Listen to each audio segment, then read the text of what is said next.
role play, because I know it's quite a tricky exercise, right? So I say, fired up. What do you guys say back? Ready to go. All right, good. Oh, that was actually quite good for the role play. All right, you guys ready? Fired up. Ready to go.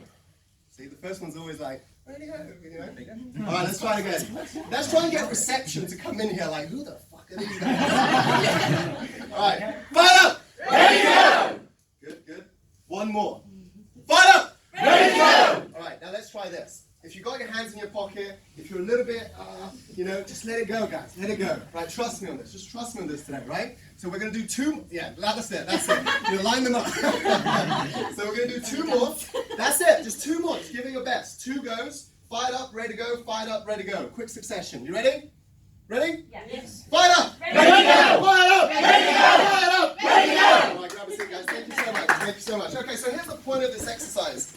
Have you guys heard of a guy called Barack Obama? I'm sure we've all heard of this guy, right? So he's one of my role models. When he first ran for US presidency years ago, we're not going to talk about the US presidency, but when he first ran for US presidency years ago, there was a story once, he was running he was trying to get people to vote for him and get endorsements and all this kind of stuff. And he met this congresswoman who was willing, it was a big deal for him to get her vote, right? And he said, Congresswoman, he said, Congresswoman, will you endorse me? And she went, yeah, I'll endorse you if you come to my hometown. It was some town it was like this area, right? It's like some hometown, and she was like, if you come to my hometown and do a talk. So this is a guy who's running for President of the United States of America, right? This is a true story. Google this on YouTube. I'm not making this up, right? And he goes to this lady's hometown. He doesn't know that this hometown is like in the middle of nowhere. It's in the middle of nowhere. And apparently the story goes that on the day that he went to do this talk, he lines up, it's raining outside, it's miserable, he's just had like a 20-hour journey, he's not in the right mindset at all, right? And he turns up, and now this is a guy, picture this, just picture this for a second. This is a guy who's running as the first ever black African-American president of the United States of America, right? And he's going to do a talk, and he rocks up into this church, and there's like 20 people there. This is a guy who's used to speaking in front of thousands, hundreds of people, right? 20 people in the room.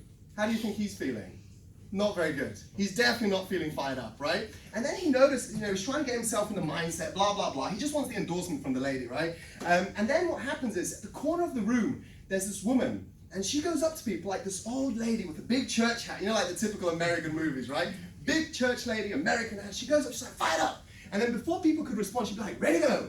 And like in her American accent. Then she'd move on to someone else. And this kept going on. And what happened very quickly, he realized this is a guy running for President of the United States of America. He notices he's getting upstaged by an old lady.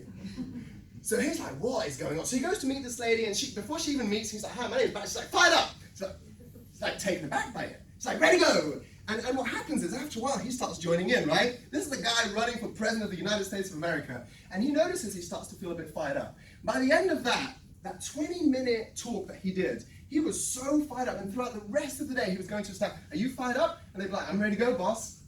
And the whole point, and that became, what's funny about this, it's a true story, Google this on YouTube. It became the slogan for his first campaign. He would do talks to thousands of people, and that exercise, watch his first inauguration speech. He does this in the front of a state, it's hair-raising, like you get goosebumps listening to this, right? And the whole concept of this is very simple.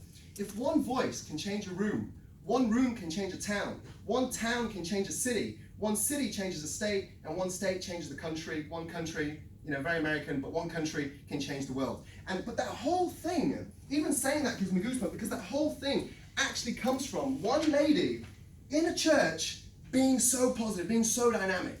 And actually, how does that relate to sales? How does that relate to sales? How do you guys think that relates? Having the right attitude. Having the right attitude. What else? You have to believe in what you're selling. Yeah.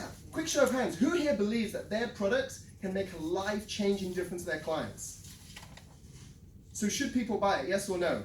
Yes. So if you have influence to impulse people to buy it, is that manipulative? Yes or no? No. And I'll tell you why. It's very simple. Because the way I explain this to people is, anyone got a kid in the room? Yeah? If you've got a kid in the room, like let's say your kid's about to cross the road and there's a car coming. Do you go, hey Bobby, whatever your kid's name is, right? Do you go, hey Bobby, don't cross the road, but cross it if you want. Car. Or do you go, Bobby, don't cross this? And I know that's a bit dramatic, right? But sales is very similar. You'll hear some stories today where we've had clients where if they didn't increase the sales of their business would be out. We've had clients where, genuinely, I've been to clients' weddings where they literally say that, wow, because you guys helped us take our turnover to the next level, we were able to pay for this wedding, we were able to pay for this house. And I'm sure you guys have similar stories with your products and services. So the point that you've got to learn, and this is very simple, whether you like sales or not, doesn't matter, that's irrelevant. You have to learn to become good at it. Who agrees? You have to learn to become good at it. What's the difference between a job and a hobby, or a business and a hobby? What's the big difference? You enjoy your hobby. You enjoy, actually, who said that? Who said that? You enjoy the hobby. Okay, who enjoys their business? Guys, come on, that's why we're entrepreneurs, right? Because we do what we want to do. We want to have freedom, we want to have fun, we want to have time, we want to have fortune. But I'll be honest, running a business when you're poor is not fun. Running a business when you have money is much more fun. Who agrees? Yeah? So that's the point, guys. So what we want to do today, the whole idea of that exercise was to kind of get you guys a little bit out of your shell. Listen, anything that we discuss in this room today, we're going to do exercises with you guys, we're going to do a lot of things. We're going to